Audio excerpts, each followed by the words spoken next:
Мои вітанні, з вами Аляна Давыдова, і гэта праект «Дарогамі перамогі». У ім расказваем пра важныя падзеі вялікай айчыны вайны, пра подзвігі і помнікі, дакументы і артефакты, пра людзей і памяць. «Дорогами перамоги».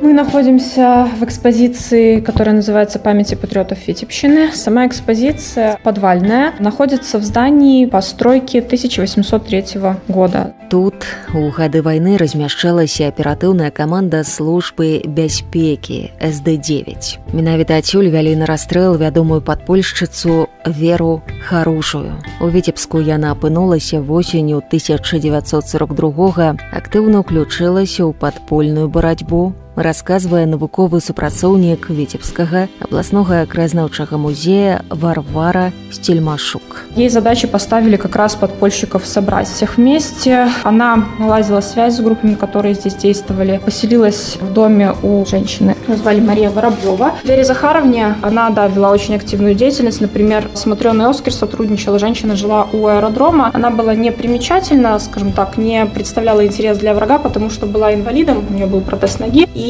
она могла спокойно получать сведения от людей, работавших, например, на аэродроме, передавать подпольщикам дальше, когда, какие самолеты взлетали, садились. То же самое можно сказать, например, про прачечную в городе. Ей управляли семья Липти, это китайцы по национальности. В прачечной по количеству одежды, по маркировке, например, на форме тоже можно было понять, какое подразделение, в каком количестве в городе сейчас находится. Але падполле гэта рызыка і небяспечная справа, на жаль, не заўсёды выконвалася надзейная канспірацыя, а побач маглі знаходзіцца даносчыкі і здраднікі. У выніку многія з падпольшчыкаў аказваліся ў турме СД. Вот Вере Захаровне тоже не посчастливилось. В доме Марии Воробьевой жил ее сын, его жена, дети и невестка. Еще одна, которая работала на врага. И вот она выдала Харужию, при том, что Вера Захаровна, конечно, как опытный подпольщик, она сюда приехала, она взяла псевдоним Анна Сергеевна Корнилова. И ее все называли тетя Аня. То есть ее никто не знал под ее реальным именем, разве что только Софья Панкова, которая с ней сотрудничала еще до Великой Отечественной войны. Предала Анна Васильевна Веру Захаровну Харужию и попала вот она сюда,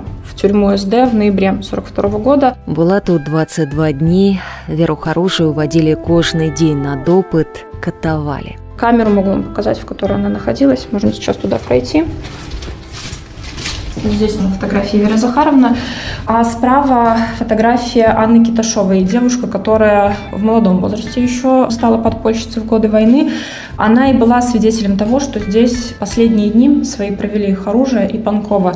Дело в том, что Киташова сюда попала 3 декабря 1942 года, а 4 декабря подпольщиков отсюда забрали. Забрали их в 5-й полк, концлагерь, на расстрел. То есть вот у нее было какое-то время, небольшой промежуток, чтобы увидеть всех, кто в камере находился. И Киташова вспоминала уже после войны, что ей особенно запомнилась женщина, худая очень, которая была одета в темную юбку и желтую кофту. Она была сильно избита, не могла практически говорить, она только стонала и просила пить. И вот за ней ухаживала женщина постарше. Праз некаторы час стали выводзіць людзей з камеры вонкі, і там засталася адна Ганна Кіташова. Яна спачатку не зразумела, што адбываецца, не ведала, куды ўсіх вядуць. Бросилась к дверям, начала просить, чтобы ее тоже забрали, на что ей охранник уже с той стороны сказал: молись Богу, чтобы тебя не взяли. И действительно, через некоторое время ей пришлось сортировать вещи тех, кого отсюда увели.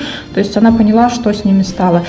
После войны, когда начали проводить расследование, потому что не сразу было ясно, где и как погибла Харужия, Киташова увидела фотографии Веры Захаровны, Софьи Панковой, и она поняла, с кем она в камерах находилась. То есть вот таким образом удалось понять, как свои последние дни провели подпольщицы.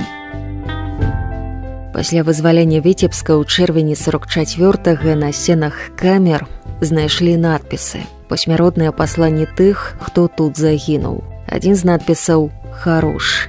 І гэта доказ. У гэтай камеры пэўны час апошнія свае дні знаходзілася Вера Харужая. 17 мая 1960-го яе пасмяротна ўзнагародзілі залатой зоркай Героя Савецкага Саюза. У яе гонар названыя вуліцы, плошчы, школы, яе жыццю і подзвігам прысвечаны фільм «Лісты ў неўміручасць», другая сімфонія кампазітара Кіма Цісакова і нарэшце. Беларускія навукоўцы назвалі ў яе гонар гатунак бэзу з прыгожымі буйнымі ружова-фіялетавымі кветкамі. Многія сцвярджаюць, што гэты бэс такі ж пяшчотны і ў той жа час неверагодна трывалы, якой была сама Вера Харужая.